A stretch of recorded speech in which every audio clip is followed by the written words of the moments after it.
Hello and welcome to Walk the Talk. I'm Shekhar Gupta in New Delhi, and I'll tell you what, I'm struggling to find the right description for my guest this week. Not because I'm lost for words, but because actually I'm spoiled for choice. She's an activist or a journalist, an entrepreneur or a spiritualist, a conservative or a socialist, a blogger, a wellness guru or a disruptor. Arianna Huffington, describe yourself to me. Besides the fact that you glow in the dark. Well, the first thing is that I'm so happy that finally you and I are walking the talk, because we started trying to do that a few years ago in Davos. And we try every January. Every January we try to do it, and finally we're doing it in Delhi, which I think is so much more appropriate on the day when we launched HuffPost India. So Yes. a very significant day for me. Wonderful, and maybe it's better that we do it in India, because in Davos, since both of us come from warmer countries, No, we don't like out in the cold. 17 layers of clothing. So describe yourself. So I would say, first of all, that I'm definitely an idealist, that I gave you 17 choices. I picked a different one because I'm a disruptor. Right. And, so you are a disruptor, yeah.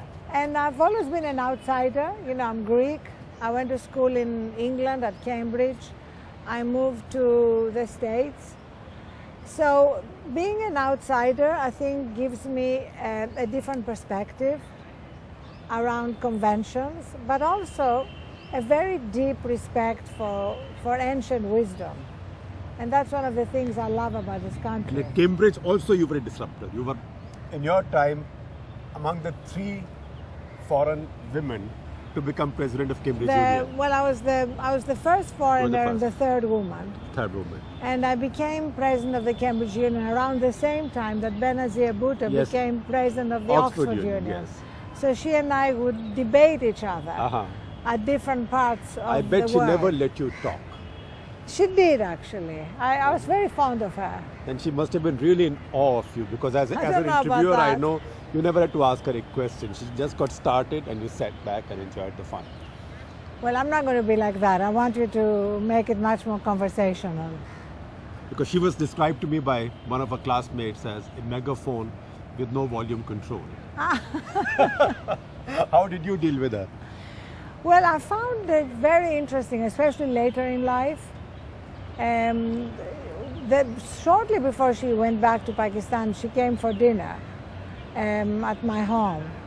And it was really interesting to see when you meet somebody as a student and then life unfolds in such incredible ways.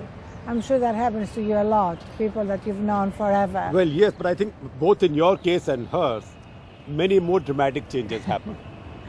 Many more in hers than mine. But definitely coming here and launching HuffPost India here is for me a sense of coming home, because I first came to India when I was 17 years old. To study at Shantiniketan, yes, of all to places. study So you're also comparative Bengali religion. inside. Well, I've always been drawn to the spiritual dimension of India. And I feel right now, as the world is going through so many stresses of modern life, including here in India with modernization, it's an incredible moment to reach back to the ancient wisdom around meditation, renewal, yoga, and rediscover it in ways that can really deepen our experience of modern life. So what is this Indian spirituality? So I think it's the recognition that we are not just material beings, that we are not just our body. And so much of Western thought and Western medicine treats human beings as though it's just this. And it's not. We know it's not, but we treat each other like that. And it's really a shrinking of the human experience. And the last book I wrote, Thrive, is about that. And I wrote it because of my own experience of collapsing from exhaustion, sleep deprivation, and But you were running burnout. very hard. You were a star from the age of 19 or 20. I think you were in gossip columns of British papers from the age of 20. Well, I think especially at the end, after we launched the Huffington Post. What did Private Eye call you? Gigantic Greek pudding. Greek pudding, because I was dating at the time Bernard Levin. Absolutely. A wonderful English writer. Twice as old as you then. Twice as I used to say that he was half my size and twice my age.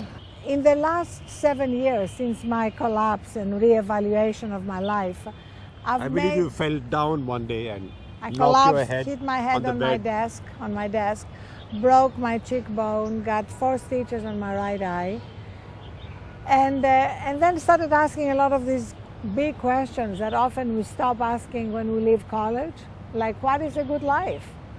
And I realized as I looked around me that it wasn't just I who was burnt out. Our civilization is burnt out. You know, millions of people are burnt out, and it's affecting our health and it's affecting our decision making. You see leaders, I mean, you deal with a lot of leaders. You see many of them making terrible decisions, not because they're not smart, but they're not wise. because they're stressed. They're stressed. I notice you've been tweeting praises of our leader these days, Narendra Modi. Yes, because I love the fact that he wants to bring back a lot of the ancient teachings that are at the foundation of the country and have the country rediscover them, because so many have dismissed them. But he breaks your cardinal rule of Of sleeping sleep. 7 hours a day. He sleeps 3 hours a day. Well, he claims that doing 2 hours of yoga a day makes a difference, and maybe it does. I don't think there is a rule for everybody. It's just each one of us discovering what works for them. For me, it's 7 to 8 hours. 7 to 8 hours. But you would say that for most people it should be 7 to 8 hours. Well, you know, I have 55 pages of scientific endnotes in the Right. book that show that for most people it is. But there are so many exceptions. Arianna, tell us something about your own evolution from a 21-year-old in London, the toast of the high society, high intellectual society, right? And then you turn anti-feminist, and then conservative and liberal. So never How does your life evolve? Yeah, never anti-feminist. I was against. You fought with Germaine Greer. I mean, you answered the female eunuch. Exactly, because at The the female time, woman. at the time, Germaine Greer and a lot of other feminist leaders, remember, we were very much against men. They're very much against the idea of women wanting to have children or a family. The only women who were admired at the time were career women. And my book at the time, which I wrote when I was 23, was basically saying that we should respect every choice a woman can make. That all we want is free choice, so that a woman can be the president and a CEO of any company, or she can be a homemaker. And all these choices should be respected. So that was really my position, and it remains my position. In terms of my political views, what has changed is my understanding of the role of government. I used to think that the private sector could step up to the plate and address a lot of the huge social problems societies are facing. And then I realized that it's not really going to happen to the extent that it needs to happen, that we need the raw power of government appropriations. And you were strong enough to fight with Schwarzenegger. Yes, but I was defeated. That's okay. Which turned out Happens to be one of the best things that happened to me, because I learned a lot during that campaign about the power of the internet, and it was very instrumental in my founding the Huffington Post. So I tell my daughters all the time that failure is not the opposite of success; it's a stepping stone to success. But tell me something. It's an odd question. So pardon me asking you. Why name it after your husband? You're not a feminist, but you're a very independent woman. Why name it after your husband's second name? No, this is my name. It's been my name for many years. I come from a family where all 3 women haven't changed their names after getting married. I changed my name because My wife, daughter, and daughter-in-law. I changed it because I prefer it for aesthetic reasons. I prefer Arianna Huffington to Arianna Stassinopoulos. Stassinopoulos sounds very exotic. If it was your name, you could have kept it, but it wasn't. Mine is quite exotic anyways. I think there are 46 pages in telephone book with my second name. Oh my God, and, really? and I'm not even there. So that's how exotic it is. So how does Huffington Post happen? You just want the world to know what you're doing? You want to challenge some notions? Or you want No. to destroy newspaper economics? No, I just saw that the conversation was moving online, and I was fascinated by that. And yet many people whom I loved and admired were never going to be online. So the first person I invited to blog was Arthur Schlesinger, the great historian. And I remember he said to me, "What's a blog?" And he invited me to lunch for me to explain to him what a blog is. But I wanted people with important things to say to be able to say them very easily. And I wanted no hierarchy except quality.